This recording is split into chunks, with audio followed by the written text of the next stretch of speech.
وفي لاعب كان قاعد فوق في اثنين من بره النادي عملوا خلاف مع عيل صغير وكان ممكن يدخل واحنا مش واخدين بالنا.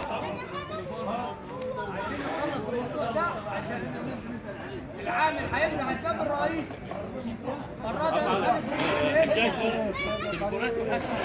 المره الجايه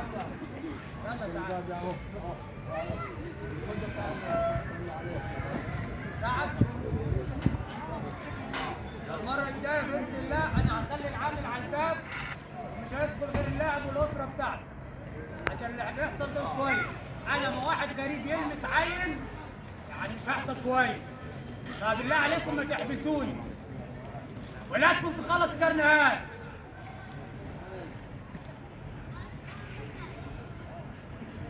وبعدين يا اخوانا ما تفرجوش ولادكم على كرتون وتعرفوهم ان الحياه وردي وفي جنينه ورد بره قدام البيت. لا، الحياه كل يوم بتبقى اوسع. فاحنا بنحاول نبعد الوساخه عنهم في بيئه مناسبه ان يكون هدفهم مشترك. فانا مش هخلي وسط لعيبه كوره حد زباله ملوش لازمه وسطيهم. ممكن يجي حد في الشارع يسرق، يجي يتخانق، يجي يشتم. ارفع لهم يكسروهم. بالله عليكم ما حدش ينسى الكارنيه بتاع ابنه والاي دي ده اصلا كله ب 5 جنيه يعني. تعلقوا فيه لابنك عشان نخلص ويجي بيه نفسه من البيت. مفيش غير مجموعه قليله بس ما استلمتش وهتستلم بكره ان شاء الله. ده بالنسبه للكلام ده. صوت يا حبيبي. احنا هناخد 60 لاعب نروح بيهم ماتش الدونه. خدنا 50 رحنا بيهم ماتش زنزو. هناخد 60 نروح بيهم ماتش الدونه. هناخد 4 لعيبه رحله بالون. هنكرم اولياء امور وهنكرم لعيبه بتيشيرتات وحاجات كويسه خالص بكره ان شاء الله. الحفله بتاعت الشهر هتكون بعد التمرين الساعه 7. يعني الولاد هتيجي عادي الساعه 6 هتتمرن 40 دقيقه وبعد كده هنبدا الحفله بتاعتنا. بالنسبه للاسماء بتاعت الدونه انا هقولها بكره في الميكروفون. اخيرا يعني انا ولي امر يزعل من اختيارنا الفني مع نفسه يزعل عادي. بس يلا لان احنا في لعيبه هنعرف نعلمها الادب. يعني اللي حصل منهم في ماتش سينزو هيتعلم فيه الادب في التكريم بتاع اخر الشهر. واللي كان وحش وبيه كويس هيتكافئ في اللي جاي النهارده وبكره. انا مش مطالب ابرر ليه ان انا بعمل ايه، بس انا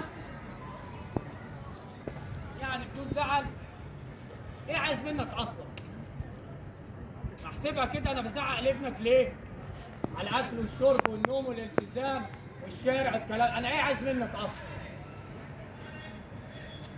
عايز اعمل مع ابنك اللي ما اتعملش معايا عشان انا كنت موهبه كويسه ومحدش قال لي نام بدري ولا كل كويس ولا ما تغلطش وما تطولش لسانك. محدش قال لي ده، فموهبتي ما نفعتنيش.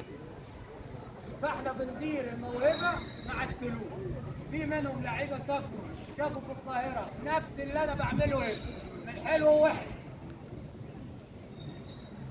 انا المرايه بالنسبه للي هناك. ده مبدئيا.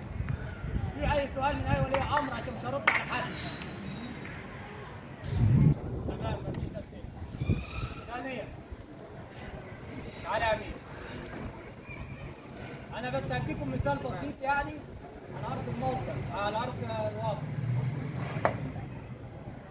ده امين كان لاعب في نادي هند مواليد 2003. ربنا كرم وطلع من النادي. بص عليه كويس.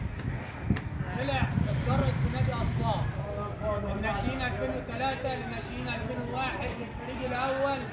واول لاعب او ناشئ في الصعيد يكون بشكل دائم مع الفريق الاول لنادي اسوان في الدوري الممتاز. واخر ماتش لو تفتكروا لما نزلت له انا صوره كان شارك في اخر ماتش بتاع المصري بتاع المصري. تمام. هو طالع من نادي هنا وهو اتاسس هنا فترة الراحة كانت بتتمرن معانا احنا هنا. تمام؟ وحاليا ما شاء الله حاجة كبيرة خالص. طيب احنا بالنسبة لنا نضرب أمثلة بالناس اللي في بحري ولا اللي في المدينة؟ أمين أهو بيته. إيه؟ يمكن حد يعرفه منكم باباه الدكتور محمد أمين. تمام؟ هو جاي النهارده عامل ايه؟ هو لسه نازل من الصف. احنا مرناه فتره كان فيها انتصاب ومرايه. انا بوريك ان الاصل بيفرق. هو جايب لينا انا والكابتن ميدو تيشيرت النادي بتاع اسوان هديه على اي حلو شافه مننا في يوم. ممكن الكابتن ميدو عشان قريب. تمام فبيجمع. لكن انا لا، انا شفت موهبه وقفنا معاها وما قصرناش لغايه ما ربنا خلاها احسن وهيبقى احسن. بس انا ليه جبت امين النهارده؟ عشان انت ممكن في خلال السنه دي تشوف على التلفزيون فتقول لا اللاعب ده كان عندي من اسبوعين بس يا اخي. ايه؟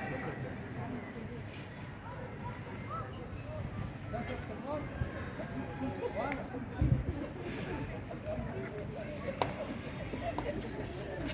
فاحنا عايزين نحيي امين على جايته لينا النهارده.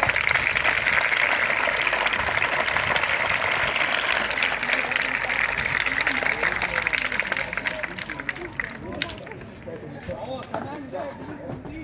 مستنيين اي مساحه. ماذا؟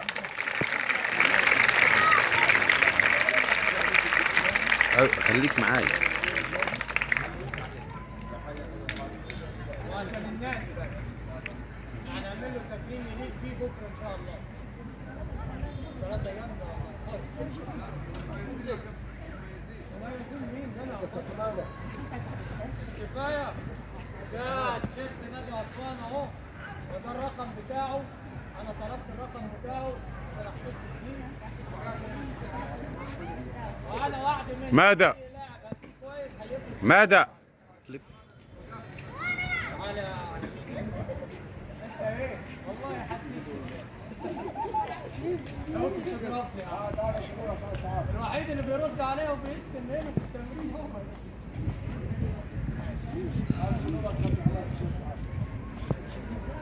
ده الشكل الجديد بتاع شهاده التقدير لاولادكم.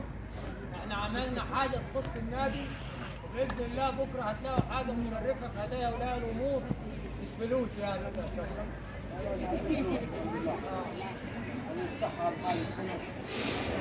فاحنا هنحيي امين تاني عشان